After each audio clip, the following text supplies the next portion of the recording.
নমস্কার বন্ধুরা, হাউসওয়াইফ মনিকা চ্যানেলে আপনাদের সবাইকে স্বাগত। আজকের রেসিপি আলু বেগুন ভাজা। রেসিপিটা খুবই পুরনো এবং জনপ্রিয়, বাঙালিদের অত্যন্ত প্রিয় এই আলু বেগুন ভাজা।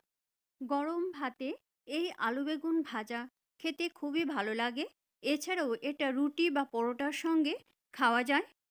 চলুন তাহলে দেখে নেওয়া যাক আমি কিভাবে এই আলু বেগুন ভাজা বানিয়ে থাকি। আলু বেগুন ভাজা করার জন্য আলু আর বেগুন ছোট ছোট টুকরো করে কেটে ভালো করে ধুয়ে নিয়েছি। প্রথমেই কড়াইতে তেল দিয়ে আলুগুলি ভেজে নেব। আলু ভাজার সময় চুলার ফ্লেমটা লোতে করে শুধুমাত্র লবণ আর হলুদ দিয়ে আলুগুলি ভেজে নিতে হবে। চুলার ফ্লেমটা লোতে করে এভাবে ঢেকে দেব। লো ফ্লেমে মিনিট 3 ঢেকে রাখার পর ঢাকনা সরিয়ে আবার ভালো করে নেড়ে দেব। আর মাঝে মাঝে চেক করে নেব কতটুকু সেদ্ধ হয়েছে। দেখুন আরেকটু সেদ্ধ হবে, তাই আবার ভালো করে নেড়ে দেব আর ঢাকা দিয়ে দেব। আলুগুলি যখন ঠিকঠাকভাবে সেদ্ধ হয়ে যাবে তখন একটু লাল লাল করে ভেজে আলুগুলি একটা বাটিতে নিয়ে নেব। ভিডিওটা অনেকটাই স্কিপ হয়ে গেছে, তাই আমি বলে দিচ্ছি। ভেজে নেওয়া আলুগুলি কড়ার থেকে নামিয়ে তারপর কড়াইতে আবার সরিষার তেল দিয়ে শুকনো লঙ্কা আর 5 ফোড়ন ভালো করে ভেজে নিয়ে কেটে রাখা বেগুনগুলো দিয়ে দিয়েছি।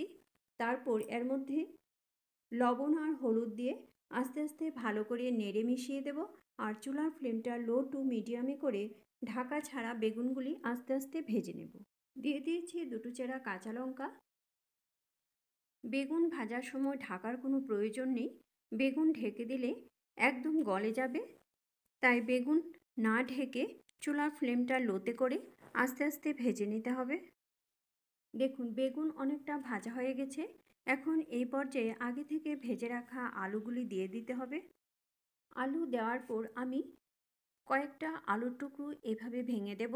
তাহলে বেগুনের জল জল ভাবটা চলে গিয়ে বেগুনগুলি খুব সুন্দর করে ভাজা হবে। দিয়ে দিয়েছি এর মধ্যে 1/4 চামচ জিরে গুঁড়ো, 1/4 চামচ ধনে গুঁড়ো, দিয়ে দিয়েছি কসুরি মেথি, আর দিয়েছি সামান্য একটু ঝাল লঙ্কার গুঁড়ো।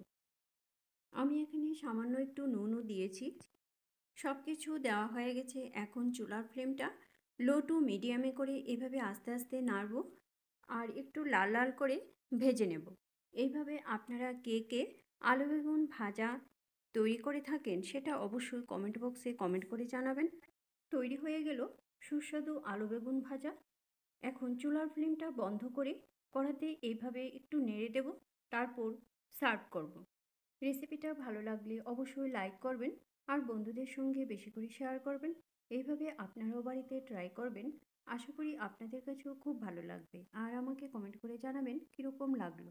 আমার চ্যানেলে নতুন দর্শক বন্ধু হয়ে থাকলে চ্যানেলটা সাবস্ক্রাইব করে আমার পাশে থাকবেন আর বেল আইকনটা অবশ্যই প্রেস করে দেবেন, কেননা আমি চ্যানেলে নতুন কোনো রেসিপি দিলে রেসিপিটা আপনাদের কাছে খুব তাড়াতাড়ি পৌঁছে যাবে। আপনাদের যদি কোনো রেসিপি দেখার ইচ্ছে থাকে তাহলে কমেন্ট বক্সে অবশ্যই কমেন্ট করে জানাবেন। আমি সেই রেসিপিটা আপনাদের সঙ্গে শেয়ার করার চেষ্টা করব।